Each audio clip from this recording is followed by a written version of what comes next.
Menurut saya, fenomena kota kosong menang itu ya karena pertama, masyarakat Kota Pangkal Pinang sudah cerdas dalam berpolitik dan menentukan sikap. Ini kan artinya krisis kepercayaan terhadap pemimpin, sosok pemimpin. Apalagi kita melihat sikon sekarang, Kota Pangkal Pinang sangat-sangat memimpikan adanya pemimpin baru, sosok baru, ya bisa saja dari berbagai kalangan. Yang jelas, pemimpin itu harus pro rakyat, yang memang memperjuangkan hak dan kepentingan masyarakat. Tentu masyarakat dapat menilai dan menentukan sikap serta menentukan pilihannya. Itu aja yang dari saya. Menurut saya, kalau untuk banyaknya tokoh yang maju dalam Pilwako Pangkal Pinang 2025 ini, itu bukan keterbukaan masyarakat, tetapi menjadi banyak pilihan untuk masyarakat. Misalnya saya sendiri secara pribadi memberanikan diri atau mempersiapkan diri saya dan menghibahkan diri saya untuk pengabdian di kota kelahiran dan kota yang membesarkan saya, Pangkal Pinang. Artinya masyarakat bisa memberikan pilihan.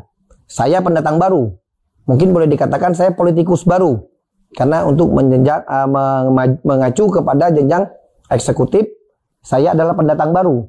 Sementara yang akan berkompetisi dalam kontestasi Pilkada ulang Agustus 2025 Pilwako Pangkal Pinang ini banyak juga wajah-wajah lama, politikus-politikus lama.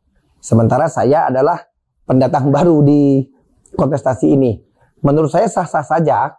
Ya, mungkin masih mengarah kepada keputusan KPU dalam ketetapan KPU menjadi paslon atau tidak. Yang tentu setelah menjadi paslon kita akan melewati beberapa tahapan.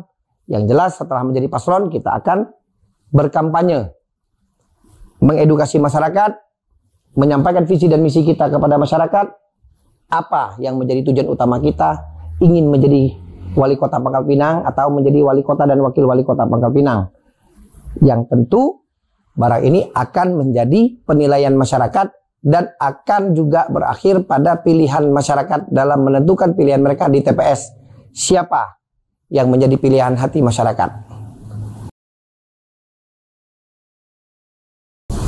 Saya memang sudah mendeklarasikan diri maju dan siap maju. Sudah mendeklarasikan diri saya siap maju, siap mengabdikan diri saya, siap menghibahkan diri saya untuk kota Pangkal Pinang, maju sebagai calon wali kota Pangkal Pinang. Insya Allah saya pun dapat ditetapkan sebagai paslon dalam Pilkada ulang Agustus 2025 ini di kota Pangkal Pinang.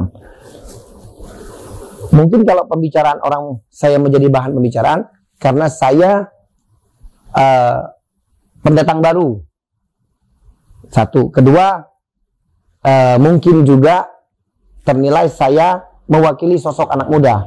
Karena mungkin dari yang sudah mendeklarasikan diri sebagai calon atau siap menjadi calon wali kota Pangkal Pinang, yang paling muda sampai hari ini mungkin baru saya di usia 44 tahun. Kebanyakan calon yang lain kan usia sudah di atas saya. Dan mereka juga sudah pemain lama di dunia perpolitikan Pangkal Pinang atau Provinsi Kepulauan Bangka Belitung ini.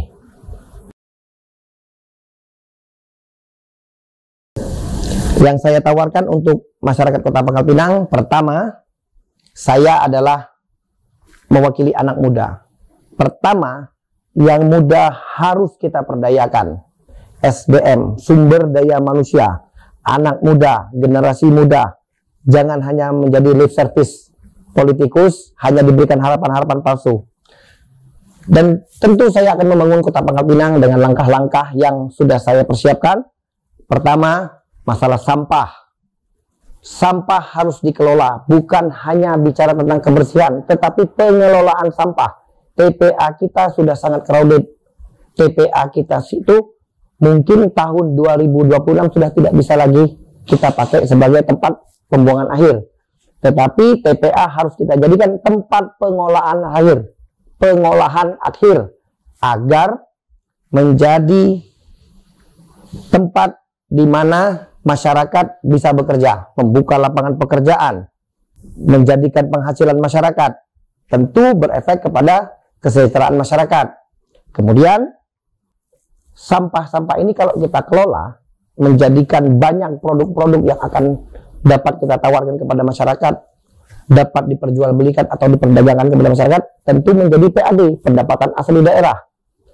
Dan yang paling menarik dari sampah ini, kita tidak perlu mencari tempat baru untuk pembuangan sampah, karena sampah yang sudah menumpuk sudah kita kelola, maka tempat itu tetap bisa menampung sampah yang ada di Kota Pangkal Pinang. Itu bicara sampah. Kemudian kita bicara di sektor-sektor lain. BUMD Pangkal Pinang itu harus mengembangkan subsektor lain. Contoh, pelabuhan, Pangkal Balam. Banyak sekali ruang-ruang ekonomi yang belum tersentuh. Banyak sekali ruang-ruang ekonomi yang terabaikan. Maka BUMD harus cepat. Di samping BUMD, kita juga harus membentuk pariwisata. Pasir Padi, satu-satunya pantai yang ada di Kota Pangkal Pinang. Dan juga banyak sudut-sudut kota kita yang dapat kita kembangkan menjadi sektor wisata. Sektor wisata yang memanfaatkan keberadaan alam, geografis alam, keadaan alam yang asli, kita rapikan, kita kembangkan bersama generasi-generasi muda yang ada di Pangkal Pinang. Saya yakin itu akan menjadi sesuatu yang luar biasa. Dan kita ingat 2026 honorer ini nasibnya sepertinya akan habis.